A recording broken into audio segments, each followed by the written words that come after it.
Hello, iRbrick CEO here. I'm going to talk about Noble Knights and give you a guide to how to run them in 2020. This guide is post-Rise of the Duelist. So some of you may have seen my original guide published in the middle of last year where I discussed how the deck played at the time, as well as went over my list and some common choices that are made. Well, not much has changed as far as the old stuff goes. However, earlier this year, Konami decided to gift us with 12 new cards. None of us saw that coming. At this point, we're practically heroes. So, these new cards are based on Charlemagne's Paladins, and they are called the FlameNoble Knights. Initially, when we just had the first one released as a structure deck and the second as a promo, they looked to be a separate deck similar in name, but with the full lineup it has become clear that they synergize with the original ones better than ever. Their introduction has changed a little bit about how the deck plays, as well as made some advice on the old guide obsolete, and so I've decided to go ahead and make this updated guide after spending a few weeks playing with the new cards and working with the Discord to figure out how best to run them. This guide, like the last one, will be split up into several sections and they will be time-stamped below, so you can jump to the section you wish. But we're going to go over each card, both new and old, a general how to play them. We're going to go over a sample deck list. We're going to go over some basic combos that you should know to build off of your each play, and we'll go over some sample replays, finishing it up with a frequently asked questions on the deck. Without further ado, let's get into Noble Knights and what they are. Initially introduced in 2012, Noble Knights were a TCG exclusive series of warrior monsters. The initial support wave ran until 2014, with additional cards coming out in 2018 in the form of their Link Monster and Glory at first, and then two additional waves in Cybernetic Horizon and Soul Fusion. At the end of 2019, and into 2020, we have received in the OCG a series of Fire Monsters, which round out the deck with new stories based on Charlemagne and his Paladins. The deck operates on a setup, break, and push cadence. While we don't field boards with large numbers of negades, what we do field are boards that are difficult to remove. The extra deck monsters are large and equipped with the swords become remarkably sticky and difficult to clear. In addition, now that we have our new synchros, we do have some degree of disruption, backed with searching and recursion that means our resource game is unparalleled. We set up turn 1, then let our opponent play. Moving into the next turn, we'll break their board and use our overwhelming resource advantage to push for game, generally putting ourselves in a situation where if we're not winning, we are so far ahead our opponent has little to no chance. Extra deck monsters almost all feature some sort of removal, making them excellent tools to clear the opponent's board and then attack with large numbers. Backing up this playstyle are several different search cards, as well as a large number of graveyard recursion cards and extenders, both in theme and generic. Using them to put bodies on boards means that rather than have one specific line of play, we have several different combinations of cards, any one of which can lead us into our basic combos. This versatility means that we tend to run larger decks filled with all sorts of extension, because rather than looking for specific cards, we look for generic paths into our main combo. I'll go over in more detail later what the different combos and paths are, but for now, let's get into the card by card, starting with the FlameNoble Knights, the new support. The first of the new cards was introduced actually last year as part of the Fire Warrior structure deck that we did not get. It is being imported to the TCG along with Roland in the Toon Chaos set. It's FlameNoble Knight Roland, and it has an effect to target one face-up monster you control and it be equipped from hand as an equipped spell that gives it a 500 attack boost. During the end phase, if it's in the graveyard because it was sent at this turn, you can add a Fire Warrior monster or an equipped spell from deck to hand. Right off the bat, we're seeing the theme with the newer monsters of equipping to each other, as well as the searching and attack buff. A quick effect attack boost does make it useful for surprising your opponent and triggering your Emperor. However, he is generally run either at 0 or 1 because you have better options in an extremely tight deck. The next of the new cards is FlameNoble Knight Roland. This card was introduced also last year in the OCG as a promo, and we're getting it into Chaos as well. This card can be summoned from your hand if you have a Fire Warrior monster, and if you do, it becomes a tuner. You can only summon once per turn, and when it is special summoned, either by its own effect or by other means, you can take one equipped spell from your graveyard or banish or a Fire Warrior monster and add it to your hand. This card is one of the best cards in the new series. It allows you a level of recursion and extension, as well as being one of the most reliable tuners you can use to get up to your synchros. In addition, the equip it grabs is not generic, so you can use it with cards such as Living Fossil to extend easier. It is always ran at 3. The next of the new cards is the first in the upcoming Rise of the Duelist set, and that's Flame Noble Knight Oliver. Like Roland, it has a special summon condition, and it's a tuner all the time. Its condition is you discard or send from your field an equip spell or fire warrior. Also, typically run at 3, this card is excellent for extension. It's one of your more reliable tuners. Being a tuner in deck means you can summon off the soul and still make synchro plays. It does modulate its level to 1 if summoned from the hand, which can be helpful or harmful depending. Sadly, it's not optional. It also introduces a theme with the newer Fire Warrior Noble Knights, which is that when it's in the graveyard, you can target a warrior you control and equip it, and the effect it gives is targeting immunity, making it a somewhat better Excalibur.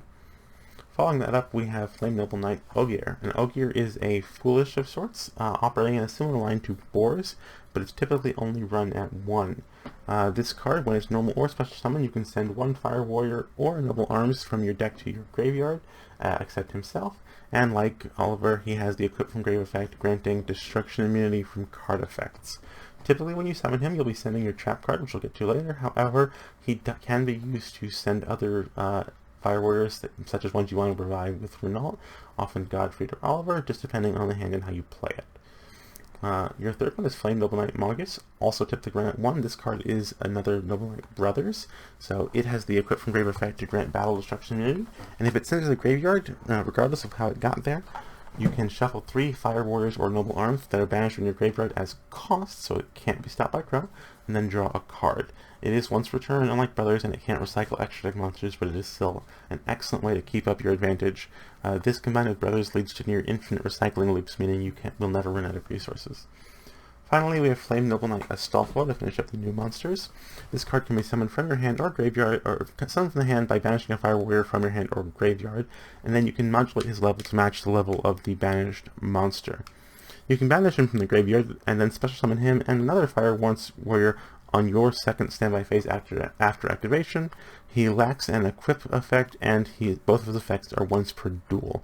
Astolfo is not great, typically not run. If you want, you can run one of him. However, there are better options for the slot. Unfortunately, the restriction on this effect and the slow timing on the second one make him simply suboptimal as an extender. Moving to the 3 arms, we have Durandal to start off. Now, Noble Arms Durandal is by far the best Noble Arms in the deck. In my last video I mentioned that a lot of our effects are no good simply because we never want a specific arms, just any arms. Well, that has changed. Durandal has the effect that you can add a level 5 or lower Fire Warrior monster from your deck to hand and then destroy it, making it essentially a rota, able to search out Roland or Oliver.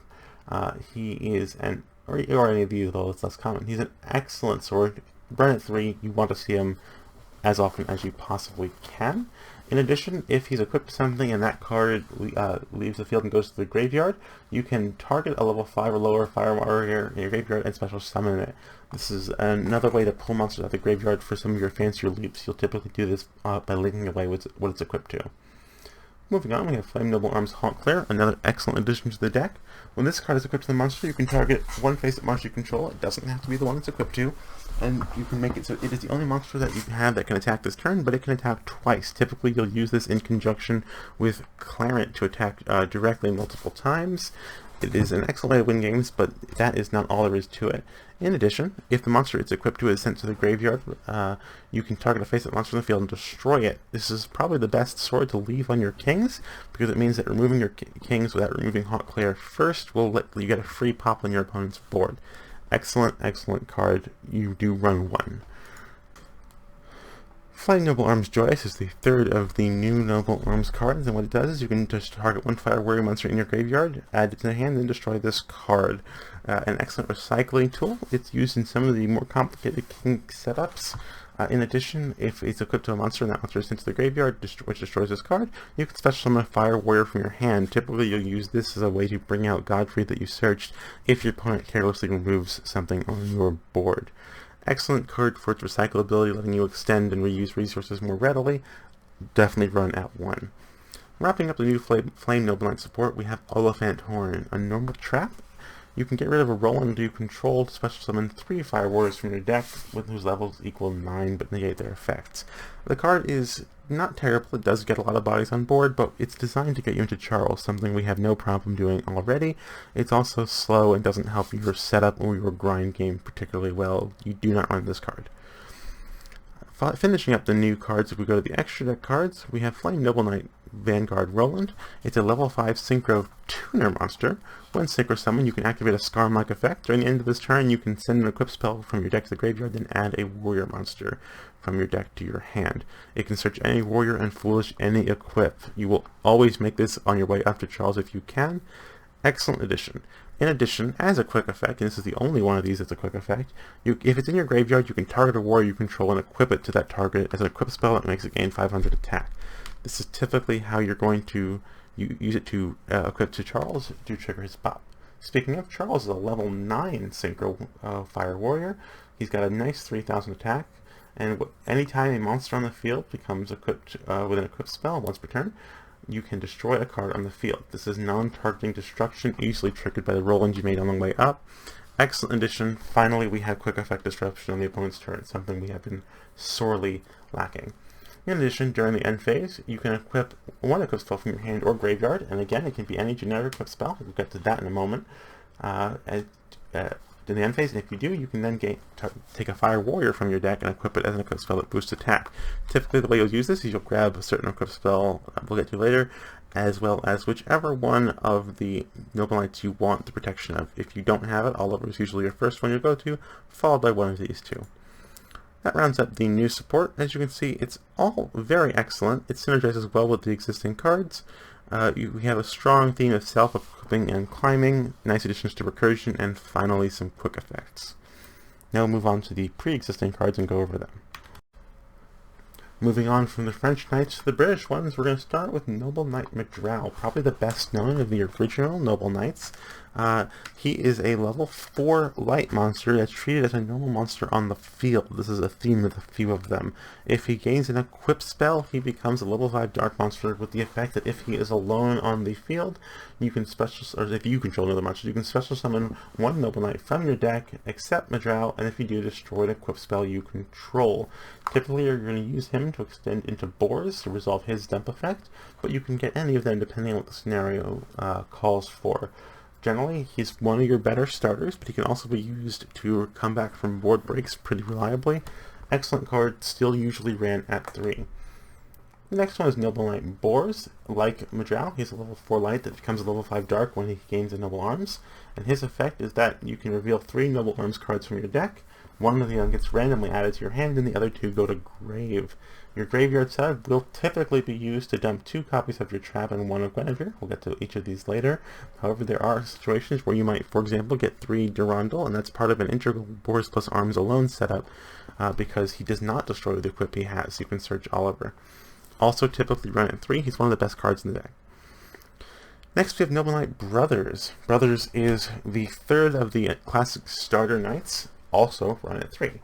The way Brothers works is when he's normal summoned, you can special summon up to 2 more Noble Knights from your hand at the expense of Xenolocking yourself for the rest of the turn, meaning you can only summon Noble Knights for the rest of the turn. This is one of your better ways to spam monsters onto the board if you have a handful of knights but no equip spells. The Xenolock can hurt, but it's usually fairly easy to deal with. He also has a non-once per turn recycle effect, or non-hard once per turn. It's just soft once per turn, where you can take 3 Noble Arms or Noble Knight monsters from your graveyard, shuffle them into the deck, and then draw a card. By looping these back onto the field, you can actually resolve 3 to 5 brothers in a turn if you play it out correctly. Next up we have our 2 extenders, Noble Knight Gawain and Noble Knight Custanine.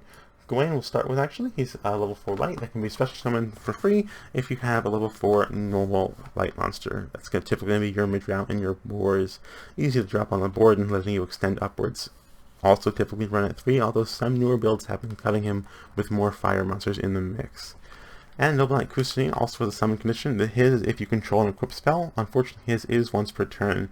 However, if he is used as a material for a Synchro Link or Xyz summon for a Noble Knight monster, he grants you an additional normal summon. Of note, the way he works is he gives the effect to the monster you created with him, and it needs to be activated. This card works differently in the OCG than the TCG at present. The OCG version of the effect is optional to activate, and you can normal summon any type monster, whereas the TCG version of the effect is mandatory and you can only normal summon Noble Knights. At present, we have not received any word about getting the new effect in the TCG, so for now, expect to be playing with the more restrictive version where he is mandatory to activate. However, if we get the OCG version, it does make him a little more versatile. Regardless, he is still a definite 3-of, and easy summon and bodies are always useful.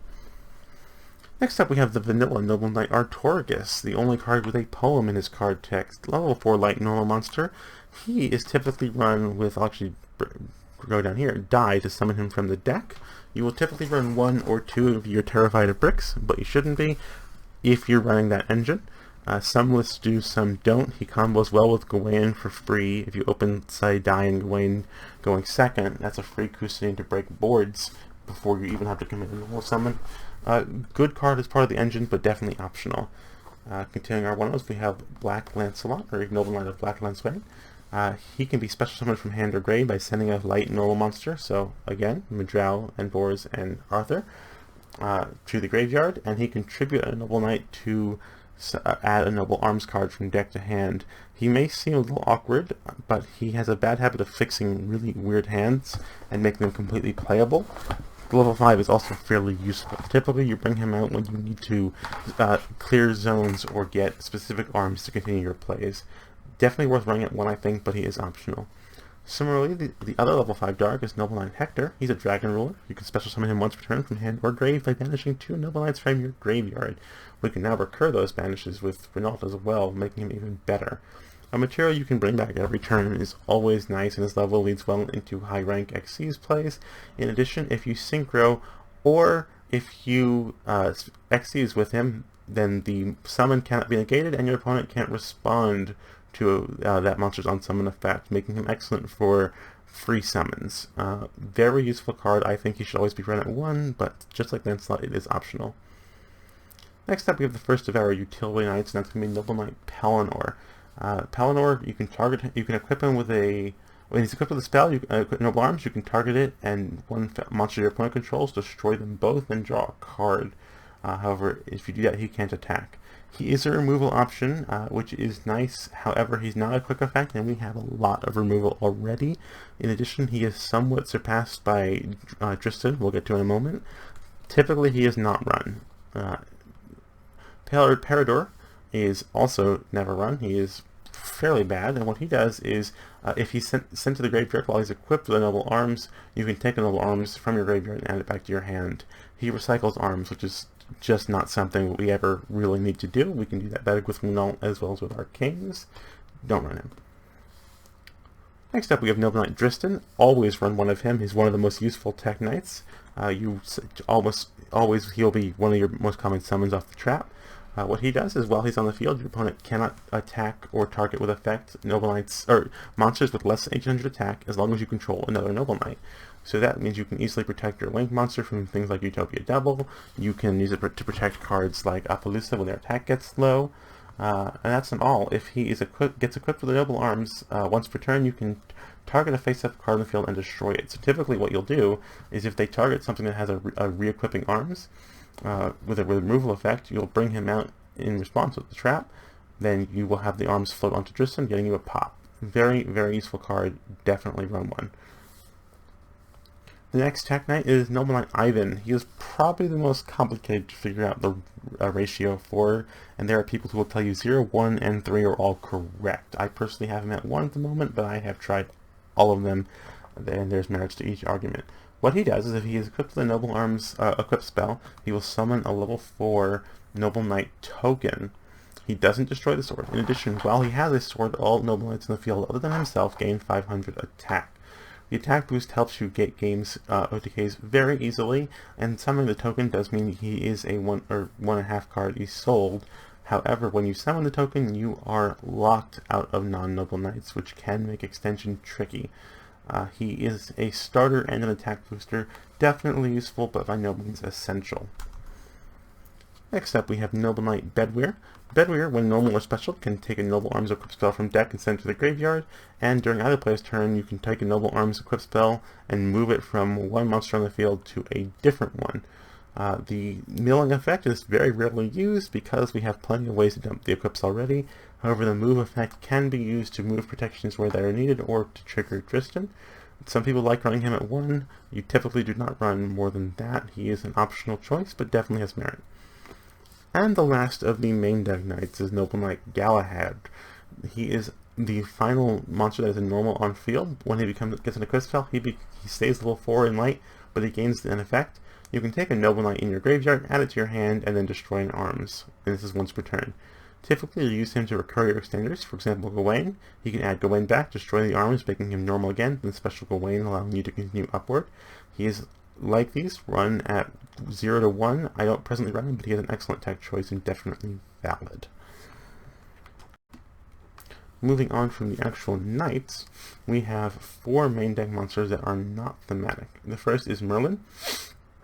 Merlin is probably the most misunderstood card in the archetype because people who are new to the deck think they should run him. He, at first glance, appears to be alone in fire. You can tribute him to special Noble Knight from the deck. However, when you do that, the entire turn, you are locked out of anything non-Noble Knight. Your other Xenolocks, Kuzmin and Brothers, as well as Ivan, only lock you for the rest of the turn, but he locks you for the whole turn, shutting off all your generic extenders. In addition, because most of your plays rely on you having other cards on field, since he's a tribute effect, if he gets ashed, your turn is typically over, whereas with other starters, you can usually extend through a disrupt. He is not run because he is a relic of the days when we basically had to turbo into Madrow or we didn't play the game. He should be left in 2014 and not in your deck. Next we have Morgan, Enchantress of Avalon. She is our exclusive hand trap, which we received as part of the new support. Unfortunately, they saw fit to give Subterra's the much better one. The way she works is if your opponent activates a card or effect while you have a Noble Knight and a Noble Arms, you can send this card to the hand of the graveyard, destroy a Noble Arms on the field, and if you do, negate the activation. Now she's not terrible. She is negate, which is nice. Typically, you're going to set up Knights and Arms anyway, and the arm you destroy can float onto Tristan. However, unlike other hand traps, she does nothing for you going second, because you have to set up to use her, which means she's completely dead for stopping your plays, which means she's only useful going first. And the problem is we have too much stuff we want going first, and I would rather run extenders than her.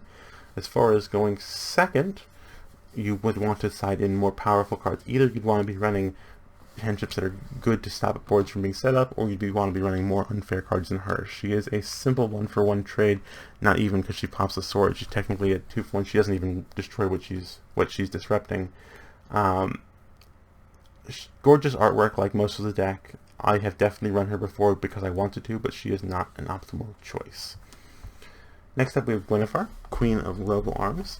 You can equip her from hand or graveyard once per turn to a Noble Knight, and it gives it effect depending on the attribute. If it's light, it can't be destroyed, or if it would be destroyed by card effect, you can destroy her instead, and it gains 300 attack. If it's dark, it gains 300 attack, and if it battles the opponent's monster at the start of the damage step, you can destroy the monster, then destroy her. It's a catastor-like effect. You always run one of her. She's extremely useful. Because a lot of our effects require we have arms on the field, the ability to easily get an arms out of the graveyard every turn is hard to underrate. You will typically dump her as early as you can with Boris or Ogier. Excellent card, but you only need one of her. And the last of the monsters is Lady of the Lake. Lady of the Lake is our original tuner from all the way back in the early days of the deck. You don't typically run her because we have much better thematic tuners. She is non-named, she summons from graveyard. If she's normal, you can bring back Artorigus and only Artorigus from the graveyard. And she has a level leader-esque effect where you can take a level 5 on your field, reduce it to level 4, and if you do, special summon her, but she's banished if you synchro with her. The only builds that run her are special link spam variants that get cooked up every now and then, but you will typically not be running her. Moving on from that, we're going to go into the generic spells and traps for the deck, and we'll finish up with the arms. I'm going to move these there, actually. So we're going to start with Heritage of the Chalice, one of the newer support cards, and probably the strongest of the spells we have. What Heritage does is it lets you add a Noble Knight monster or Noble Arms from your deck to the graveyard, or deck or graveyard to their hand, and if your Noble Knight monster equipped with the spell is destroyed the battle and sent to the graveyard, you can add it back from your graveyard to your hand. It is a rota that searches your spells and recycles from the graveyard and brings itself back to hand with recursion. Excellent card. You should obviously always run 3. I will confess, it can be a little tricky to get the recursion from grave effect, because your opponent often will play around that, but just the ability to search basically any card in the deck is impossible to underrate. Next we have a field spell, Noble Knights of the Round Table. This card should not be run. It is a very slow card. It has a series of effects that you get leading up to the ability to get one extra draw per turn, as well as some recycling effects and some milling effects, but they are contingent on how many different Noble Knight names you have on field and grave, with the biggest effect coming in at 12 unique names. It takes a couple turns to get this going generally, and the payoff is just not worth it. Don't run this. Now we have Last Chapter of the Noble Knights. It is a Bouge incarnation of sorts. If you have no monsters and your opponent does, you can target a Noble Arms and a Noble Knight in the graveyard, summon the monster, and equip the arms. In theory, it's actually a decent recursion card, but it's useless going first. It's only good if you're in a decisively losing position with an empty board while also having stuff set up. It's just not a card you're going to see when you want it, and you're going to see it when you don't, so you don't run it. And then we'll get to the generic traps. I'm going to start with Avalon right here, actually. This is a card that destroys all cards in the field. Sounds great, right? Except you read the cost. You must target and then banish 5 Noble Knight monsters from your graveyard, including at least 1 Artorigus and 1 Lancelot. I know, they were obsessed with keeping to their lower theming in this deck. That's great, I love it. It makes this card complete garbage. There are turbo builds designed to get it out just for the meme. It's not good. Don't run it. It's too much cost and too much setup for too little reward. On the exact opposite, though, until Noble Arms was moved once again. When we got this card, we were floored. It was the best card of the new support. It was amazing. It's got 2 effects. The first is the Power Duality-like effect, where we can excavate cards from the top of our deck up to the number of Noble Arms equipped spells we control, and add any one of them to our hand and put the rest back in any order, letting us dig down through the deck for combo pieces and just generate free cards. But that's just the tip of the iceberg. You may have noticed earlier I said we typically use Boars to dump recurring arms and these, and it's because with this card you can banish from the graveyard, except the turn it was sent there, and summon from your deck 1 Noble Knight with a name different from all on your field or in your graveyard. It is amazing. You use this to continually build up advantage. You use this to put bodies on the field to help you make plays before committing your normal summon.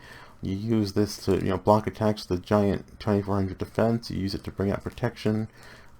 Amazing card. Always run 3. There are a couple people who do run 2. I disagree personally, but you can do it. But definitely no fewer. It's just an amazing card. One of the best in the entire deck, easily. Going from there, actually I'm going to save this one for later. Let's look at the equip spells. So we're going to start with Noble Arms of Destiny. This is one of the classic Noble Arms. When it's on the, you can only control one of them. It can only go to a warrior.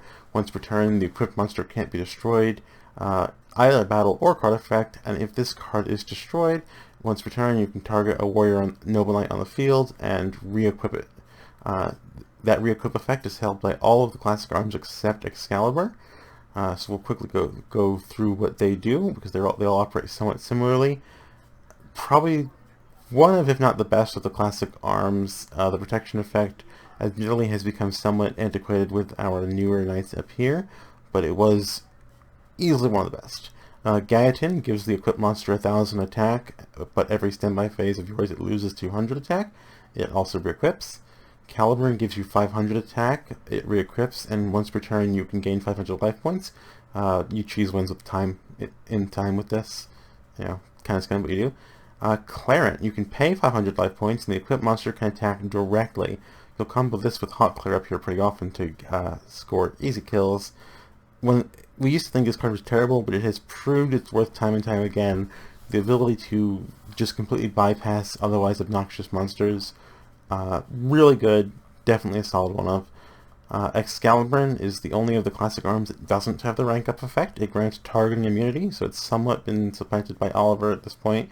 but also you can banish it from the graveyard, except the turn it was sent there, to rank up one of your Xyz monsters into a different one. So you can summon a new Xyz monster using the old one as material.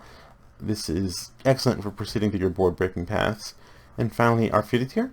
It does have the re-equip effect, and you can target one set card on the field, destroy it, but the monster this card is equipped to loses 500 attack permanently. These are all the classic arms. So you may have noticed that none of these are particularly proactive. Arf is the only one that even does anything advantage-wise. Other than that, they're more or less just buffs that you can grab easily from grave. So, Glory. In the old guide, I said this card was completely terrible. Never run it, awful. And that was true. But that has changed because of durandals. What Glory does is, as a quick effect, you can target a noble arms in the field and equip it with an equip spell from your deck. At this point, Glory is just 3 more copies of Durandal, which is 3 more copies of Heritage, which is 3 more copies of Rota. So at this point, we are functionally running 13 Rotas in the deck. Glory has overnight become amazing. Definitely run, I say 3, some people are running 2 just because space is tight. Extremely useful, searches any arms you need, almost always that's going to be Durandal. As a bonus, sometimes you don't need that to make your plays, but you can get out with the trap in the grave.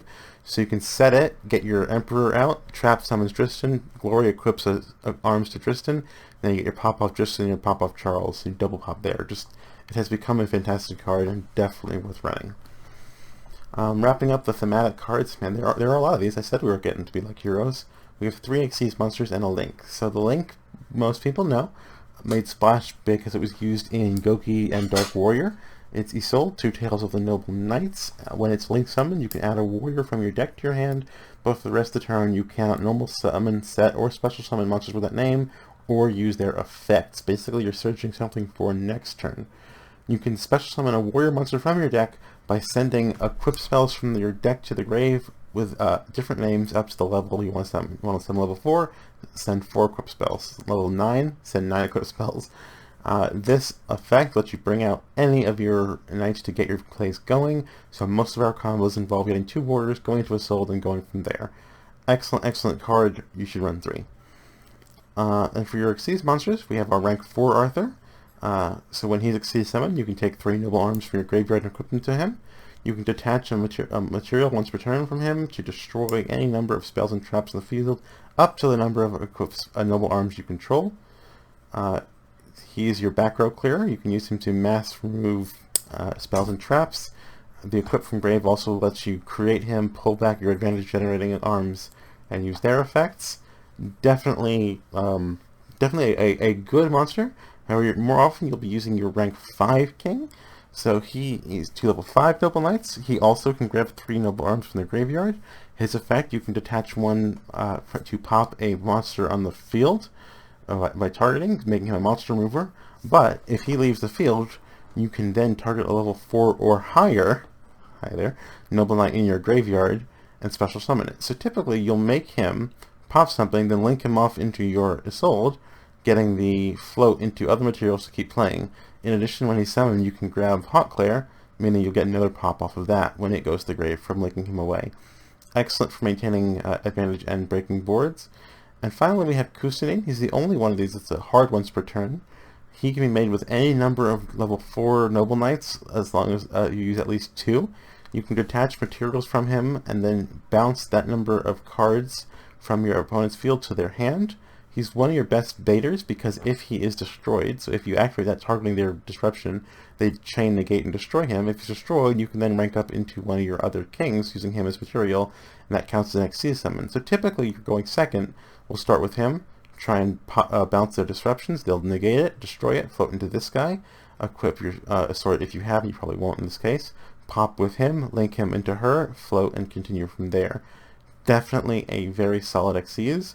We typically run 2 of each Xyz in the Arthurian builds, but only 1 in the newer Noble Knight builds, just because space is very tight with our new synchros. That wraps up all of the thematic cards. There are a lot of them, but we're going to look at a couple more things real quick. Just common extender engines. Red Layer, free summon if you have no monsters. Shade Brigandine, free summon if you have no traps in graveyard. instance limited one at now, but when it wasn't, we used it to bring out Raijin, who can flip a disrupt face down. Signing Deals is a summon of a UA from deck, generally midfielder or perfect ace, and a cost of life points.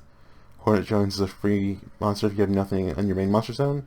Die summons out Artorgus, and the honorary Noble Knight himself, God Phoenix Gearfried, introduced as part of a structure deck. He can be special summoned from your hand by banishing an equipped spell from field or grave, and he can negate and destroy something by sending an equipped spell from your field to the graveyard.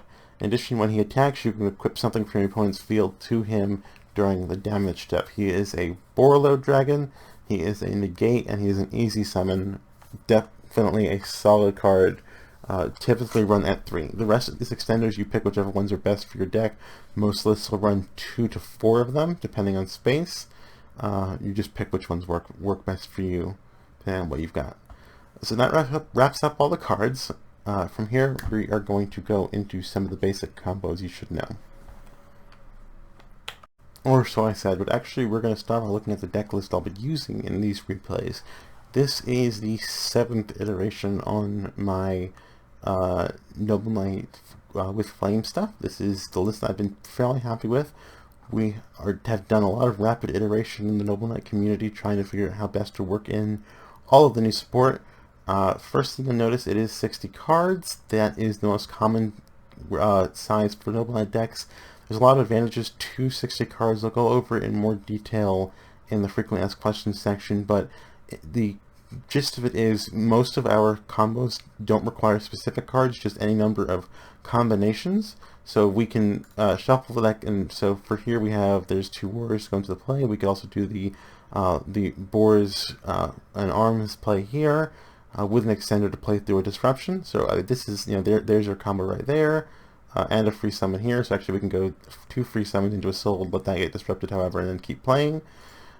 Here we have, we can summon those 2 to get 2 Warriors in, but actually we would probably that plus that to go into Oliver, I think, because that lets us better play bait some disruptions, then go into the Fibrax play, you get through hand traps.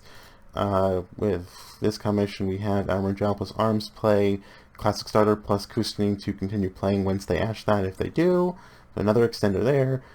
Here we have, let's see, free summon. That can be anything we want. That can send equip spells, and that's an extender. So here we do that, and then don't matter here. Any knight there go up into Isolde. If that gets disrupted, we can summon him by sending Godfried, and then we will have our Fibrax path. Otherwise, we have a disrupt there. So as you can see, I mean, any number of these hands. There we go. Majal plus Arms, free summon, extender right there. It's not that we're using the same cards each time. So here we have that ready to go. So normal that, special that, sending that, then summon him onto the field, make a soul that gets disrupted. Oh well, link up. We have options, and we can play with any number of combinations of cards. Again, summon, send. Here we have probably summon that, send that, special that, add that back, go into a soul. If they disrupt it, that's fine. Normal, link up, go from there. So again, we have choices. Actually, leave that out. They actually sold, and then you use this to go into the Fibrax path. So it's any number of combinations. There we go. Set, summon, play a soul. We have our tuner there to go Fibrax. If they disrupt, we can get Oliver instead. And we have plenty of choices. It's just about being able to be versatile in any situation. Here we have the Boars plus Arms combo is what we'd be doing here, and we can go into Oliver to go up the Fibrax ladder, and we can drop God. So the point of the deck is we have a lot of options. So going over the list, we have 3 of God Phoenix Gearfried, just a very solid card. If you open him, that's fantastic. You have an easy negate. You're always gonna have equip spells to work with. And we run 17 of the darn things. Easy 3 of the level. He can break if you open multiples of him, but it's not terribly likely in a 60 card deck. He's also Fire Warrior for synergy with your Renaults. Similarly, you've got Red Layer. I almost want to switch this back to Die plus Vanilla Arthur for synergy with Gawain, but that requires 1 more deck spot, and the deck is just super tight. Red Layer does have synergy though with Renault, perfect decent, and they can recycle each other. 1 each of the level 5 knights. I just find them too useful to cut. 3 of our Gawain and Theme Extender. We've got 3 of our Christian Extender down here. one of Tristan, one of Ivan, just good solid tech choices. 3 Majouts of the starter, 3 of the boars for the dump, 1 each of the tech flame knights, 3 brothers for spamming and recycling, as we're looping that, 3 Oliver, easy to summon, 3 Renault, easy to summon. We have Guinevere, Community Alarms at 1, and we have 1 O-Lion. This is part of the Fibrax path, which we'll get to in a moment. It's a way to consistently get to our, Flame Noble Knight Charles with a lot of weird hands. It's definitely worth running the Fibrax path. I was skeptical at first. I pushed against it, but I fell in love with it after I tried it. 1 Warrior, or 1 Rota, because Warrior decks. 3 of our in-theme Rota, 3 Glory. 1 of every Noble Arms except for durandal, which run at 3, as well as 1 Living Fossil. An excellent equip. You send it with a soul, then add it back with Roland for ladder climbing up the synchro ladder. I'll demonstrate that in a moment. And 1 copy of Smoke Grenade of the Thief, the spiciest meme to ever actually be a good choice. We can play Confiscation from deck, basically. So what this card does is if it's face on the field and it gets destroyed, you can look at your opponent's hand and then discard a card of your choice from it to the graveyard. So on your first turn, going first, you'll send this with Roland, and then Charles will equip it, and because you went first, they have nothing to pop anyway, so you'll pop it with his own pop effect, letting you gain full knowledge of your opponent's hand and rip any card of choice from it. You can use it to remove anything they've got that might be a board wipe. You can use it to remove a key starter. Plus, by knowing their hand, you can better plan your own disruptions. Just a fantastic card from like 2004. 3 of the in-theme trap and 2 Shade Burgundy round out the main deck. Extra, we've got 2 Synchro Charles, 2 Synchro Roland, 1 Synchro Lancelot. He used to be terrible, but now he searches durandal, so he's a rota. It's amazing what a good arms will do, right? Generic synchros, we have 1 Charge Warrior and 1 Metal Marcher. Both of these are part of the Fibrax path. I'll demonstrate a little later. They help you climb up to Charles pretty easily. We have 1 of each of our kings, 3 Assaults, 1 Halki Fibrax. As long as other people are able to abuse them, we should too. And 1 Link Cross, another key part of the Fibrax path. Side deck right now, I mostly preserved my old side deck. I've mostly been concerned with refining the main deck because I'm not even sure how we're going to do the siding in and out yet. We're still working on that, but it's almost entirely going second cards because going first, we just want to consistently see our main plays and break their board. That finished up the deck list, so now we'll get into the combos and the replays. Alright, so I'm going to go ahead and start showing some of the basic starter plays we use. These all depend on certain situations, so you pick the one best suited for the hand. We're going to start with a fairly basic climb to Charles. For this, you just need to get a way into Isolde and a way to have Renault. So we're going to start using a little Majel combo. So we'll go ahead and do the usual forest play.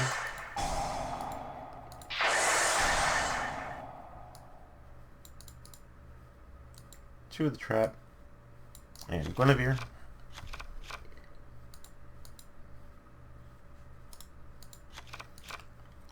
Alright. And we'll go ahead and use our durandal to go ahead and fetch Renault. And this one's the simplest of the 3 paths. So we go ahead and make the soul. Search whatever you want for the hand. Summon a Fire Warrior. You're generally going to do Ogier in this case, and one of the things you send must be Living Fossil.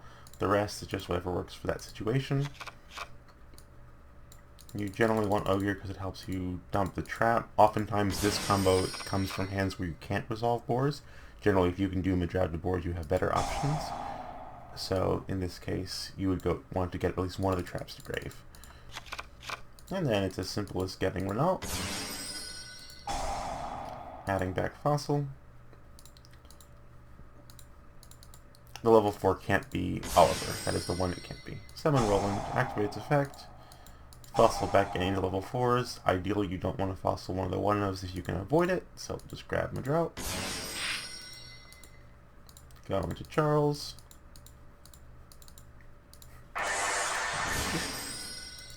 And from there, you do your normal end phase. So that's when we'll go and do our Roland, dump of grenade, search whatever.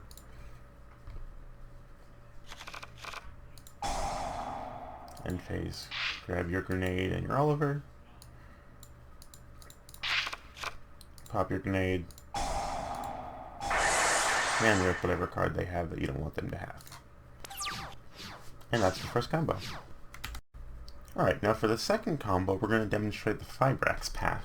Once again, this only requires you to get to a soul, but unlike the last one, you don't need Renault, you need a tuner on board. Now, a lot of times when this happens, it'll be because you happen to have a tuner in hand and you will summon it if your soul gets ashed, but you can also just summon the tuner off the soul. It doesn't really matter how you get it. This is a great contingency plan. It helps you boost the consistency of the deck pretty seriously. In this case, we're going to go ahead and just do the summon off the soul, but you will often use this as a way to play through disruption. And the way this one works is we're going to go ahead and summon... No, actually, yes, we will go ahead and summon a tuner up here. The only tuner in deck that we can go is Oliver. Now you're going to go ahead and make Link Cross. Summon 2 tokens.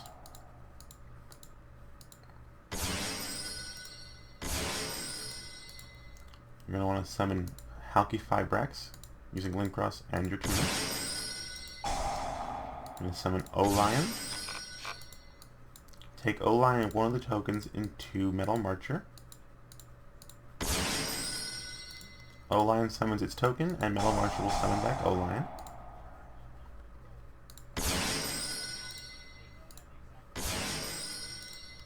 You'll take your token from O-Lion and O-Lion into Roland. Activate Roland's effect. Roland plus the remaining tokens to Stardust Charge Warrior. Draw your free card. And Metal Marcher and Stardust Charge Warrior into Charles. Go ahead and do all your end phase stuff. Just like before.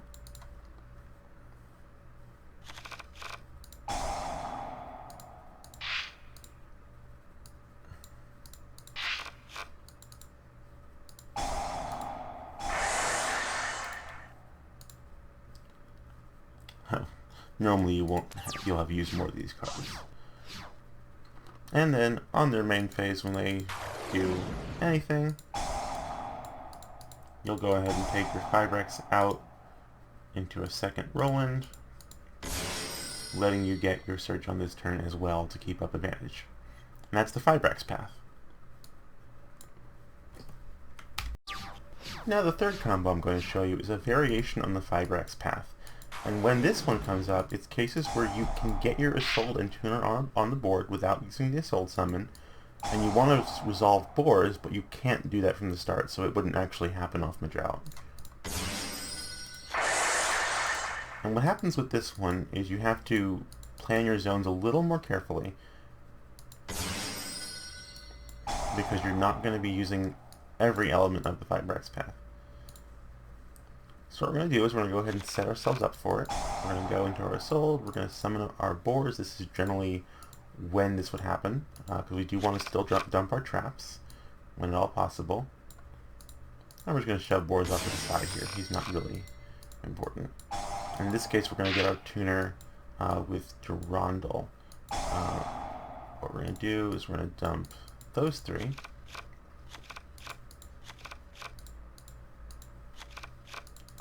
Durandal's going to grab Oliver.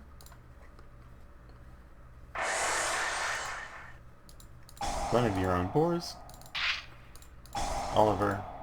And we're just going to shove Oliver over here as well. You have to be a little more careful with your zones here. Not much, admittedly, with the new Master Rule. Percy doesn't have that as an option for 60-card decks yet. Once again, we're going to do Link Cross, but we're only going to summon 1 token. And we'll just go ahead and shove it right here. Look out of the way. We're going to once again do Halki Fibrax. And we're going to once again summon O-Lion. And we're going to make our musical mech. So far this is very similar except for only summoning 1 token. But the difference is we're just going to bring back O-Lion and O-Lion's token. We're going to take those 2 into Roland. And we're going to take Roland and the boars into Charles. And from there it proceeds the same as the other path. You do have Marcher left at the end. It's a defensive body. It's something they have to clear. But that's going to be cases where you want to resolve the boars, as well as a few other odd hands. Alright, and the fourth path I'm going to show you is what's called the Three Warriors path. This one's probably the most complex. And it comes up in times where you are going to be able to field 3 warriors and you're Xenolocking yourself in some way. In this case, we're going to do it with brothers. It's the most common, but there are other locks that come in place. For some reason, you can't go fiber. So what we're going to do here is we're going to make a soul, same as usual. Go ahead and search your Godfried.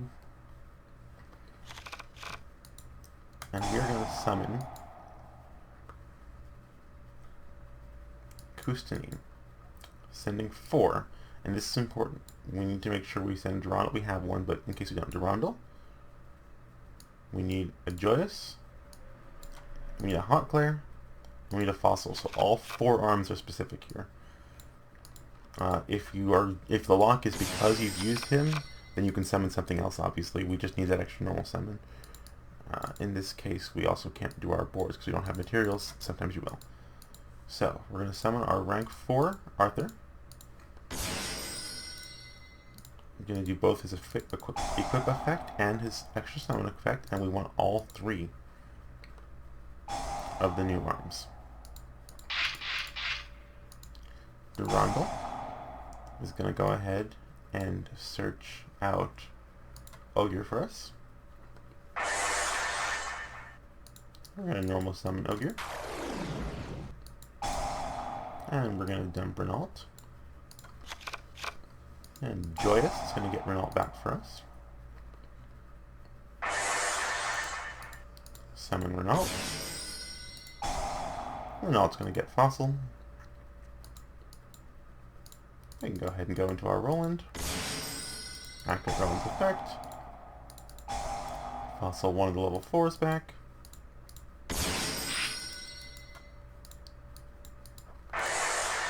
And summon our Charles, and from there we can proceed to our usual paths.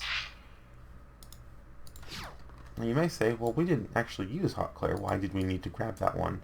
And the answer is, we have to leave this king on board anyway. We needed him to get all the arms from the graveyard, and so we may as well do something with him. And in this case, it's because now, when they remove the king, if they don't remove Hotclair first, this will pop when it falls off. So it adds another layer of complexity to dismantling your board, which your opponent has to deal with, and that's always nice. And from here we're just doing the usual smoke grenade. The Holy Hand Grenade of Antioch. And rip wherever you want. And that's the 4th path.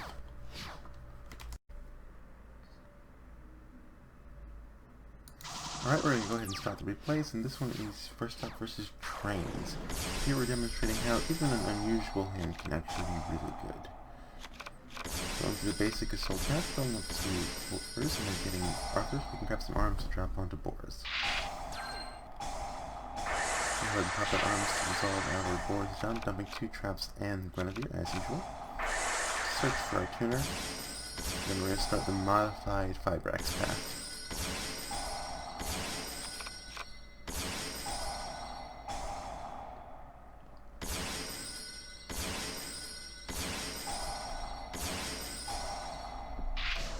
Finish up, we do our grenade play, look at his hand, and we're going to go ahead and make that Kaiju so that we can preserve our pop going into his turn.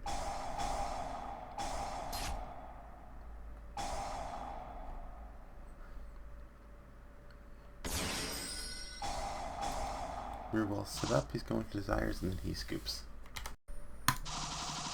We're starting the second replay, and we are facing Dark Magician, and he is actually going to go first.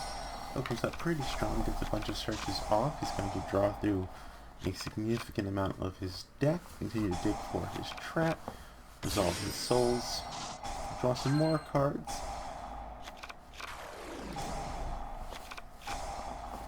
He's going to bring out Dark Magicians, and now he's going to get 2 level 6s on board and go into no retail. passing it to me, so we're up against a banish and a negate, as well as one further disruption. Gonna try and resolve boars to dump our trap. He's gonna go ahead and summon Dark Condition, negating arms and banishing one of our materials. Going to attempt to heritage, but he's going to judgment that, so we're not going to be able to get the grain we want to make it king. We're going to go ahead and just resolve the boars, dumping our trap, use Gwen to bump our attack a little farther and clear one of his threats. In this case, I'll go with go. Pass turn back to him. He opens right away, trying to get the banish just to remove my monster. I'm going to go ahead and summon a Tristan off the trap so that Gallatin can float onto it. I'm going to take out his trap and wipe his board. However, unfortunately, Dark Conditions will summon back its materials. He's going to continue his long-standing pattern of drawing and building cards and searching all the Dark Condition materials that he needs. I'm going to remove my card, pass an IQ, and here is the play. So we're going to go ahead and summon the token to Needle Viper, knowing that he really has no chance but to negate it. Summon the token to eat up the banish. Our goal here is to end on an empty board and eat the ball that disrupts. He takes the bait and removes our material, taking that evil pass, and makes Avermax. Well, we can't attack through that easily, but we can do something better. We're going to go out into rank 5 that we can bring back, sold into the other rank 5, level 5. Notice he has low life because of the judgment and the able to eat. We're just going to go ahead and grab our swords, bump him up to 3700 and attack directly. If you can't get through it, get over it.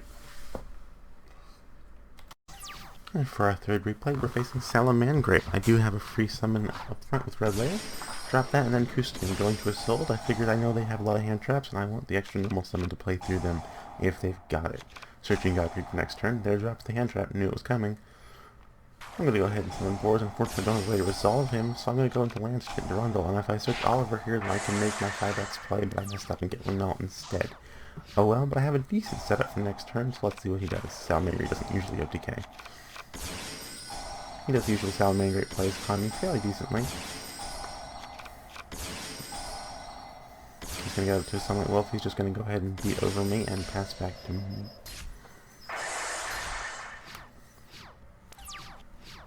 Oh, here we go. We may as well start with the Godfrey, get those negates out of the way up front. And we're going to go ahead and try and start summoning cards. We just don't want to clear that back row with our Fiduciary, but he's going to pop our back row. Gets rid of the False Revive, but that's fine. We want to negate live for the Gazelle. That's why we get the sword. We move to Assault, and now at this point we have everything we need. We can go ahead and jump forward and start the regular 5x path. There's the link cross.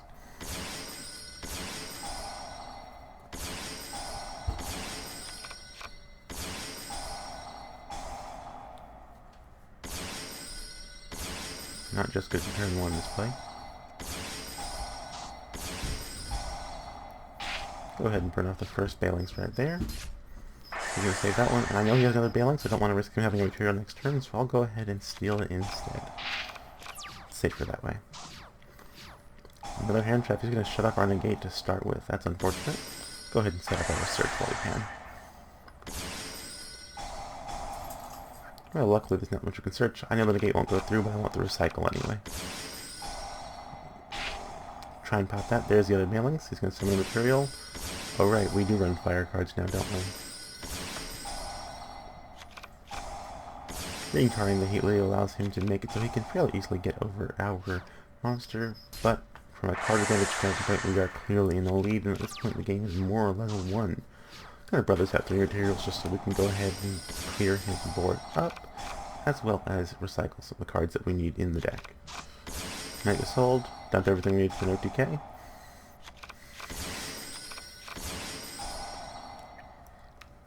Make our level 5 Synchro, overlay them into the King, and grab Hot Claire, Gallatin, and durandal. Sorry, Clarent. Clarent lets attack directly, and Hot Claire lets us attack twice. His life points are already low, so even though I know we can clear it, I'm not taking any risks. Let's game. This next replay sees us facing Onomatopoeia Utopia. We're going to open up with the Ivan durandal play, but I am going to misplay pretty badly. Point to this replay to show that you can salvage it. By forgetting to send Fossil with this one, we can't bring it back with Renault, and by not dumping the trap, we can't protect the sold either. I go into him thinking that durandal will get Oliver, but I forgot Oliver's level modulation. I'm stuck with a pretty lackluster board. Hopefully we'll survive the turn and come back. He's going to drop a crap ton of monsters onto the board. At this point, I'm surprised. I think he's going to go for Utopia Double. It certainly would game me over if I sold Double Trap and Grave to protect me. He doesn't, however. He goes for Lightning and Future Dragon. Not a bad board by any means. He obviously can clear our stuff without too much trouble. So him, and go ahead, and now we're going to attempt to dump, but nope, he's shutting that down too. Oh well. Our turn comes, we're going to open with a red layer, with the free summon, followed by Godfrey, try and burn up that negate, and there that is. Go ahead and summon some bodies on the board. We're going to go ahead and recycle High Lance. We need him for the next play. Move up to the king, or to our assault, and now we're going to make a king, grabbing the null stage this. What we're going to do is we're going to grab the extra normal, and we're going to grab durandal with search, Clarence for direct, and hot click for doubling. Go ahead and grab Oliver, normal that, and special. What we want is a level 4. We're going to grab that now. Synchro them into High Lancelot. High Lancelot's going to attack us, but now Charles, bump him to 4,000. Hot K, let him attack twice, then rinse off the king to float. Clarence onto him, let him attack directly. Once again, just going over our problem. For this next replay versus Gladiator Beast, it's actually not done quite how I would do the turn 1 now, but as well we're still experimenting. We're going to go ahead and go into Assault, and because I have Godfrey in hand, I'm going to choose to get a board result rather than perform the 5x pass into Charles. I figure setting up is better, and I still have one disrupt. I'm going to go ahead and drop Hot Cleric on Boris, giving me a little bit more disruption on his turn. He drops Dark Ruler, so it wouldn't have mattered anyway. My negates are useless. I don't really understand much about Glad Beast, but he certainly does. He's going to go off. Combo play after a couple tamers. There's the first one. Brings out his first negate. Brings out Apollo, brings that back, and makes the second negate. Now he's going to beat everyone with his stuff. Probably should have checked out Hardcore though, because out goes the Apollo. However, just because he cleared the Apollo, he does still have one backward negate and one monster negate. So what are we going to do? Start with summoning our body and go to King Cussing, the best beta we've got. Try and clear the monster negate, and he's going to be forced to stop that. But lucky yes, when he does, it floats us into the king. We've got a function clear. Let's pop that. Take away, and we're going to use Hot Clear to remove the other one. At this point, his disrupts are gone, and we are free to proceed.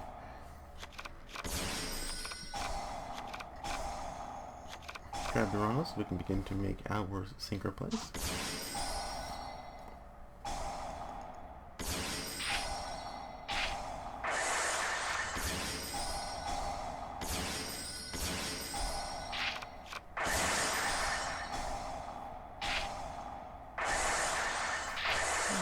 Board and maybe it's trivial to attack over it.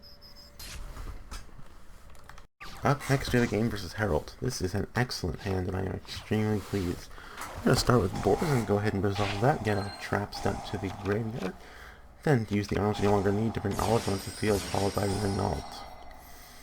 So we're going to go console. We already have everything we need, so we're going to go ahead and summon Godfrey. Why not?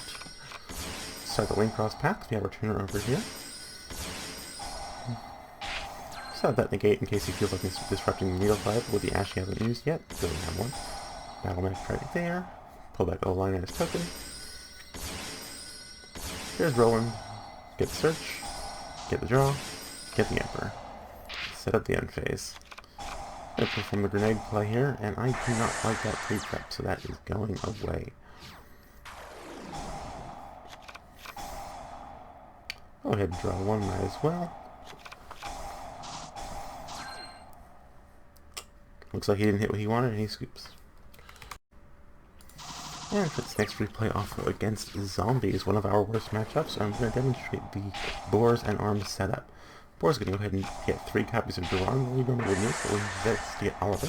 Oliver sends the arms, get his soul, so lead us into the 5-racks path. Go ahead and send Force and Oliver, do the normal 5-racks play. We do have the Alliance token in hand, luckily Needle Viper can bring it from there as well. Metal Marcher. Token and Alliance. Roland, search, Stardust draw, and Emperor. We're going to finish that by setting and perform the grenade. We do not want that Uni zombie on the board, so we're going to go ahead and get rid of that. Let's set one.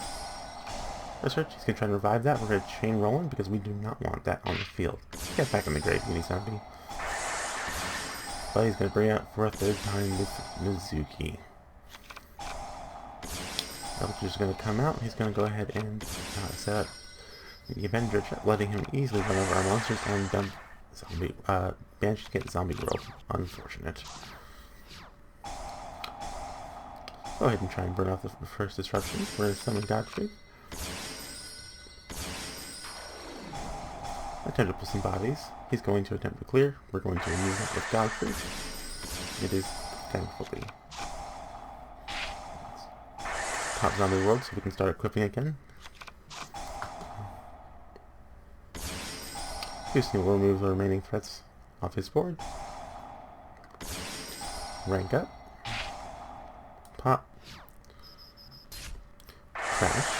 The reason we want to do this is we just need to float off our arms to bump him up, letting him finally attack over, and we definitely have control of the game now. Put back our extra deck monsters for next turn, go into an Assault, search for the Godfried, and we're going to set up with Tristan. This set glory means we're going to be able to get 2 pops on his turn.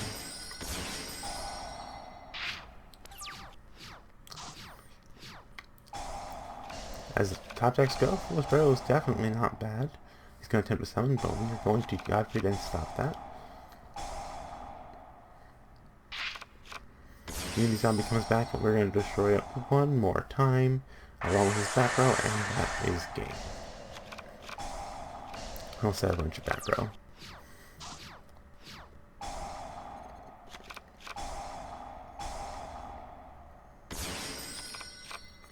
But at this point, there's very little he can do.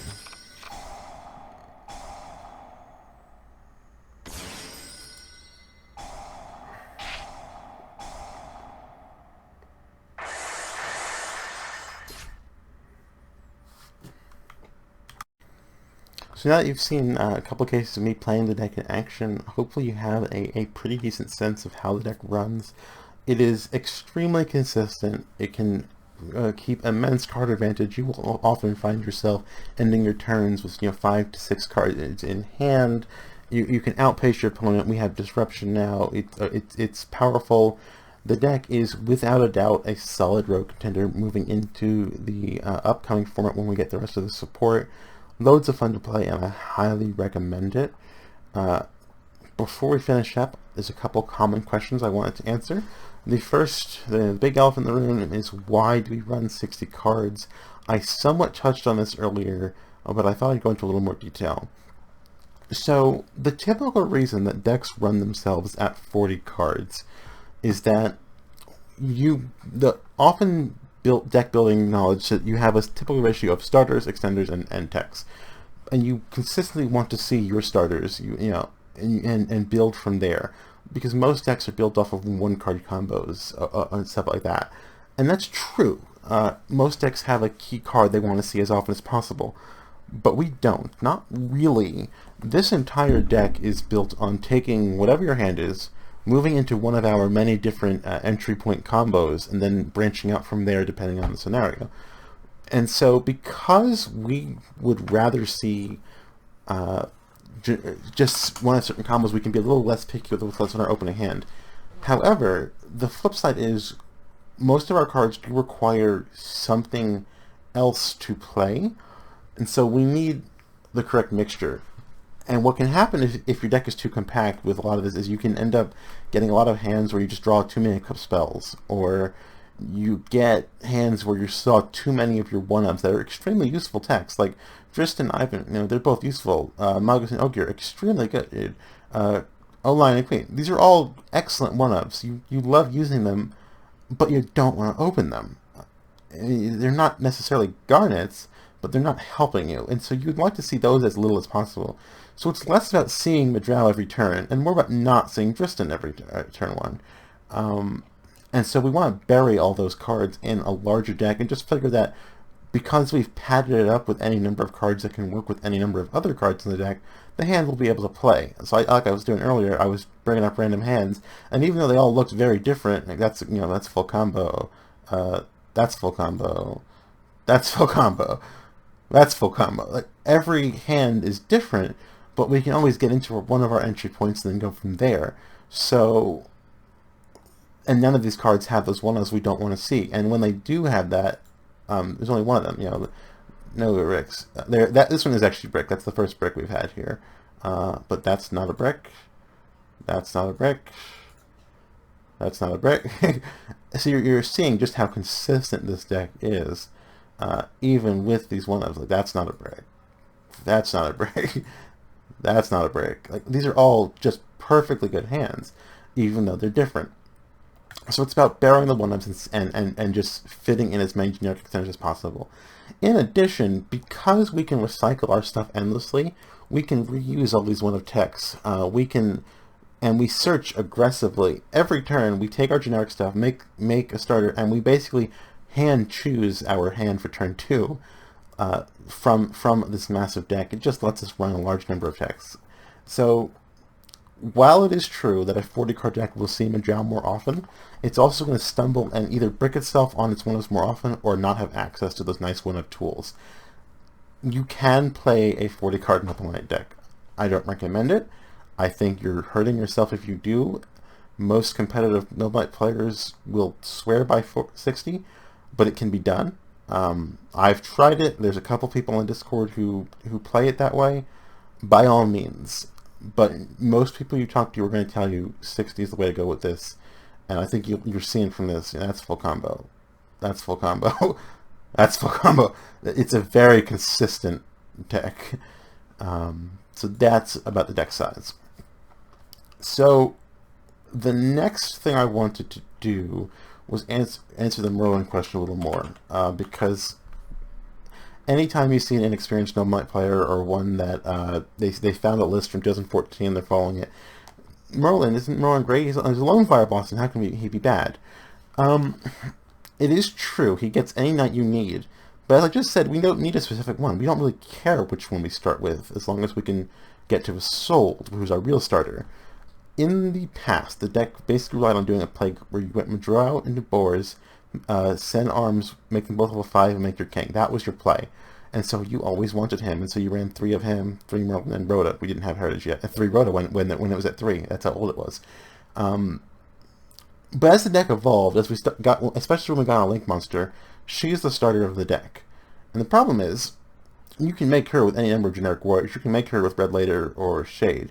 You can make her, I don't run that many generics anymore because we got all the flame stuff, but you can make her with Signing Deal and Shade, or Instant Fusion and Hornet Drones. And because you can make her with these generic cards, or you can summon extenders and go up, you can summon Godfrey. You can't do that with Merlin. You can do Godfrey. You can do the Fibrex path. All of these are consistent ways to push you to your end goal that are locked out if you want to use Merlin that turn.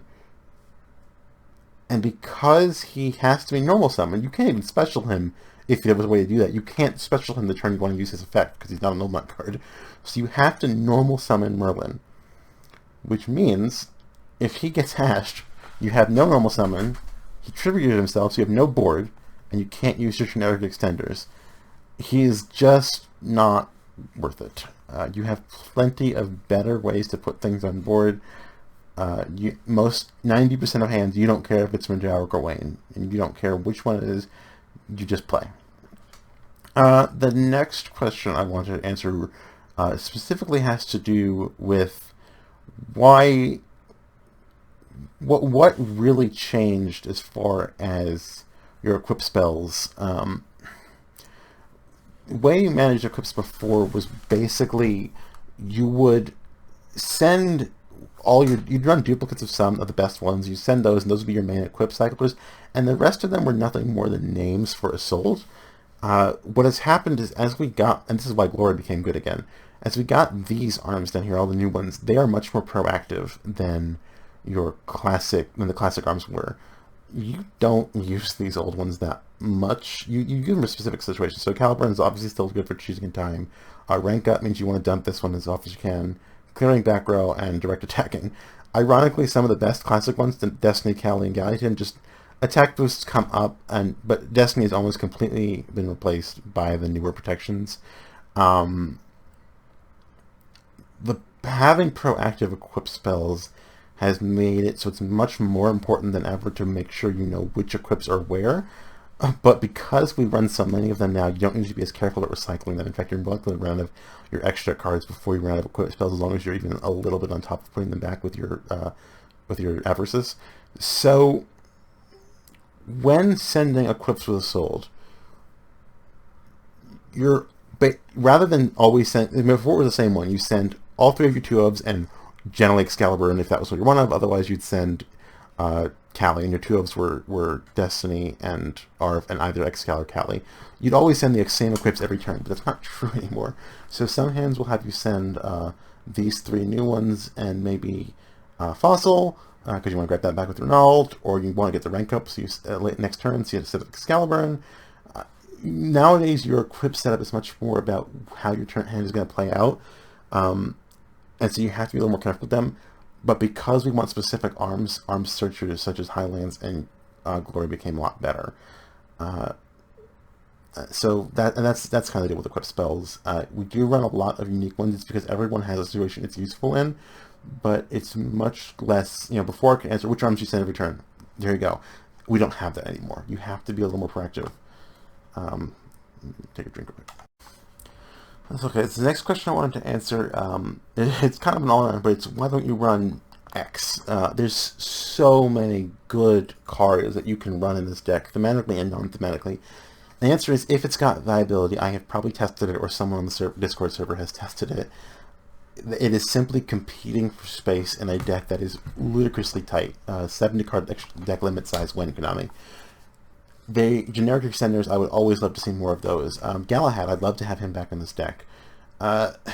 Extra deck, generic Link 4s. Borreload was very useful. You're free to somewhat place to him. Apollo, great card. We can make it easier than ever. But space is so tight. With the extra deck especially, the addition of the Fibrax path, which is Link Cross, Halki Fibrax, the second Roland, Starter's Charge, and Metal Mech, has... that eats up a third of the extra deck right there. There are plenty of things I would love to be running, but by removing those tech options, you add a hyper-consistent path to your main boss monster that can help you play through disruptions. And that's the kind of trade-off we're constantly making here. So with the main tech, we may have 60 slots, but I just show you every single card in this deck has been weighed against every possible alternative. Little Roland I would love to be running. It's very, it's got a lot of uses. Die into Vanilla Arthur, a third shade. But just because I chose not to run it doesn't mean you should. I highly recommend everyone experiment with the techs you think are good.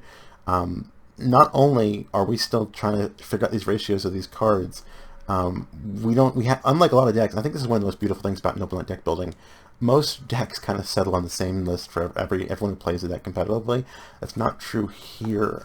One of the virtues of us being able to play off of so many different combinations is that even among the best players, while we have the same general structure, there will be, 6 to 10 cards in each deck list that differ slightly by ratio and choice. And experimentation can lead to new things. I mentioned I was highly against the Fibrax path at first. I thought it was silly to cut text, but I was wrong, and that's the kind of thing that happens. So I definitely encourage experimentation with text you think may be worth it, by all means, and tell them to us. Let us try them. Prove us wrong, by all means. Going from there, the next question I want to answer is, what are some of the, do I need to know any combos I need to learn? And you should know the 4 paths I introduced earlier. You should also know basic interactions like Magellan to Boar's Dump Trap. You should know, how summoning your extenders down like that.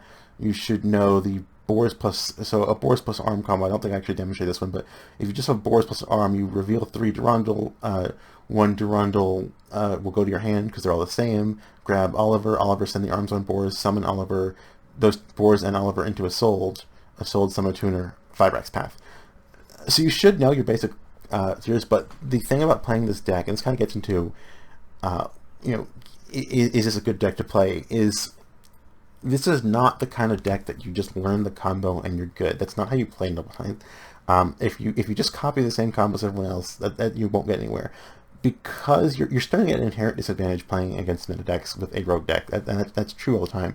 But because this deck is not focused around one path every game, and it's not folks are around the same interactions every time. The much more important thing for learning this deck is to learn how each card interacts with each other card, so you can look at hands and figure out, how do I play this? Oh, okay, so special, normal, equip, dump, assault, and drop that when you have your arms. As well as being able to look at your opponent's board and plan out board breaking. So they've got a disruption, but you can bait it without your normal. So you go into assault. They're probably going to hit that, negate that, and then you have already planned up your follow-up play into King Kusni and bounce stuff, rank him up into Arthur, pop, link him off and float. Knowing how your cards interact, being able to plan out your turns, and how to properly bait and trigger disruptions in the order you want them is vital. A lot of this deck is forcing your opponent to play in certain ways. That's why we set up difficult to remove boss monsters, because your opponent has to move in certain ways to get rid of them. And it really involves just as much learning how your opponent plays as how you do. You will go far. You should definitely learn all your interactions, but it's much more important to look at random hands and figure out how you would achieve your goals with those hands. One of the channels we have in the Discord, and I highly recommend you participate if you join, is basically just a hand theory channel where people will post unusual hands and say, how do I build my board with this hand? Or people post game states and say, break the opponent's board, no TK. Because, and we don't always, there's not one solution. A lot of the time, 3 different people have 3 different solutions to these puzzles. But doing that sort of practice will help you learn to think more strategically about how you play this deck and not lock yourself into very linear plays. There is a lot of thought process that goes into playing this deck. Knowing how to break your board, how to order your turns, and how to cycle back resources in the order in the right order to maintain advantage. It is a tough deck to play, but it is rewarding, and the best advice I can give for learning it is not to just memorize combos, but to practice and experiment. And the final question I would like to answer is, what are your matchups like? Most matchups are actually pretty decent, but there are 2 main things we struggle against. One is stun, plain and simple. There can be only one, obviously, very difficult. Large amounts of back row, and too many disrupts are just hard for us to play into if we're going second, because our deck relies on setting up first. If we're going second, we can probably only play through 1 to 2 disrupts usually. After that, we're in trouble. Generally, once you're set up, you can break boards much easier playing into 3 or even 4 disrupts without too much trouble depending on your setup. But it is trouble. And the other thing that we struggle with is zombies is probably one of our worst matchups. Zombie world means that we can't equip half our stuff. We can't make a soul. Just in general, having our monsters become zombies is a real pain. If you're facing zombie world, it can be beaten if you're going first. Chaining Roland to target Charles to the activation of zombie world before it actually resolves, but we'll let you get the pop off. It's not an easy matchup though. Bouncing with Kustine's another option. Other than that, I wouldn't say there's any matchups we particularly struggle with. We're most meta decks we're going to be at a somewhat below neutral place. If you're a good player, you can win, but you're going to have to work for it. I wouldn't say there's any particular free wins in the meta, but it can be really rewarding. You shouldn't be discouraged because you're not playing the best deck in the format. Being able to go toe-to-toe with basically anything, even as far as Spiral or Time Thief Luna are decks that we have faced and beaten time and time again. Full Power Sky Strikers was a notoriously grinding match. I had 1 game at a YCS. I actually won the only game of the round. It took 43 minutes to win that grind game. It can be done, but it does require a lot of practice, and you need to know what you're doing. So if you're going to work with this deck, you really just need to learn how to face, know how to break each individual deck's resources. So that more or less goes over everything I wanted to talk about. I'm sure there's I could ramble about this deck for hours on end, but I'm sure this video is already plenty long enough. If you've got any other questions with the deck, feel free to leave them in the comments. I would be more than happy to answer them at any time. But I would highly recommend that you join the Noble Knight Discord group. We are an extremely active community. We talk about this deck day in, day out. A lot of great members there, people who, having other brains to pick is excellent. There are times when I've been playing this deck for 4 or 5 years now, and I still am surprised with just some of the cool stuff they come up with there. I will leave a link to that in the description as well. Join, we're highly welcoming, very friendly community, and we would be glad to bring you up to speed and to help you learn how to really master this deck. If you made it all the way through this, thank you, and good luck.